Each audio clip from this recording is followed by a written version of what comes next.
This question is from Louise O'Brien from Limerick, and she asks, how is the Charter of Fundamental Rights in the Lisbon Treaty likely to be interpreted by the European Court of Justice, given its record of making very broad interpretations in the past? And I suppose the obvious first question, before you address Louise's particular query, is what is the Charter of Fundamental Rights?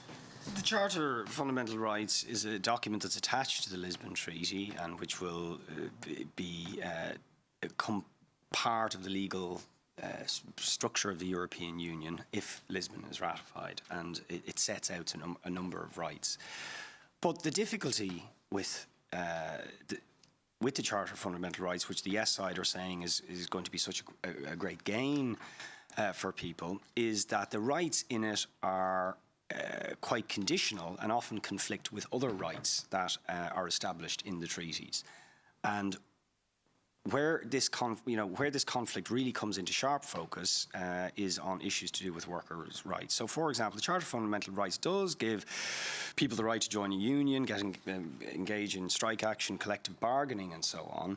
But sometimes that conflicts with other areas of union law, which insist that business must have the right to freely provide services across internal borders of the European Union without obstruction.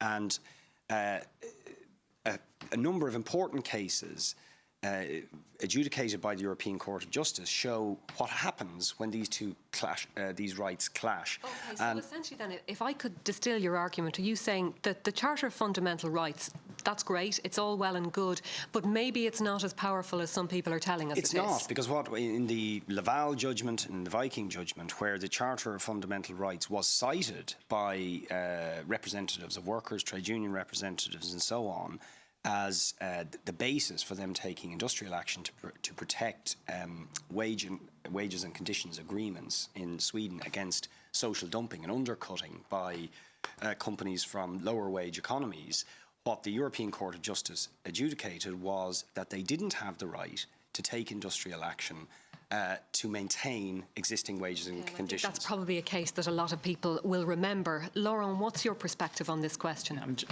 Just on the judgments mentioned.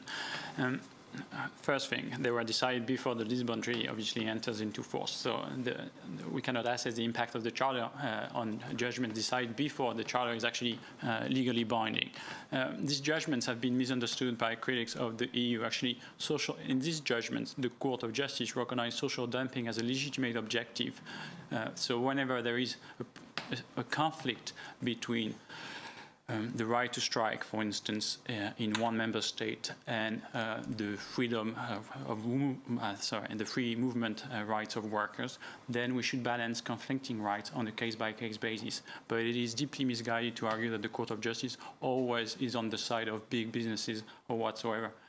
This is completely untrue. Actually, and in the Laval judgment, social dumping, again, is recognized as, for the first time, as a legitimate objective for each member state to pursue and eventually fight.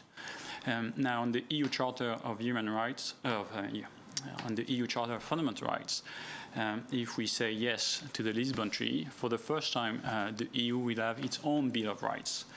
Now, I'm not saying that we should expect radical things from the fact that the EU Charter of Fundamental Rights is going to become legally binding, but it does include a list of socio-economic rights for the first time.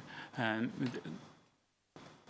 therefore, I think it would be difficult to argue against the Lisbon Treaty on the basis that it does not protect sufficiently enough fundamental rights. OK, let's go to Kieran Allen on this question. How is the Charter of Fundamental Rights in the Lisbon Treaty likely to be interpreted by the European Court of Justice, given its record of making very broad interpretations in the past? I've read the Laval judgment as a trade unionist, right? And first of all, the court, in their judgment, cites the Charter of Fundamental Rights. And what Laurent neglected to mention was that, in fact, trade union action to compel, completely legitimate action in my view, to compel a company to pay migrant workers the registered agreement for that building industry and to enter into negotiations with it, that was rendered illegal by the European Court of Justice.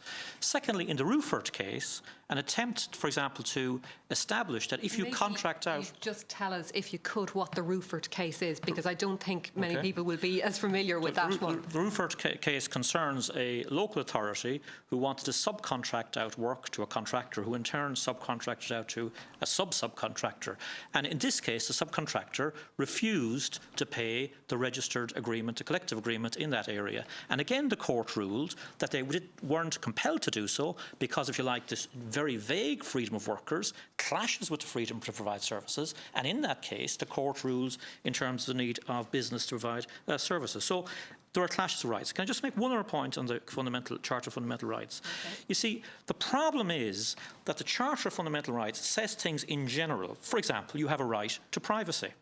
But the EU Parliament, and through that various governments, have agreed that when it comes to, for example, the internet, that the police have an automatic right to check, first of all, that the server information is held for a period. The police have an automatic right to check that without seeking a court order on it. So what does the right to privacy mean in this situation? There's a reference to the right to life, and there's indeed a reference to abolishing the death penalty. But then when you look at the explanation of the Charter of Fundamental Rights, you find that in time of war, governments may execute people who presumably do not comply with the need for patriotism. In terms of riots, governments can execute people. So what does all these rights mean? You seem to be saying that this is wishy-washy stuff. It is wishy-washy stuff. A fair summary of your views? Absolutely. It is wishy-washy stuff that adds nothing to the other wishy-washy rights we already have in Ireland. Not one extra wishy-washy right do we get. Dr. Gavin Barrett, wishy-washy rights.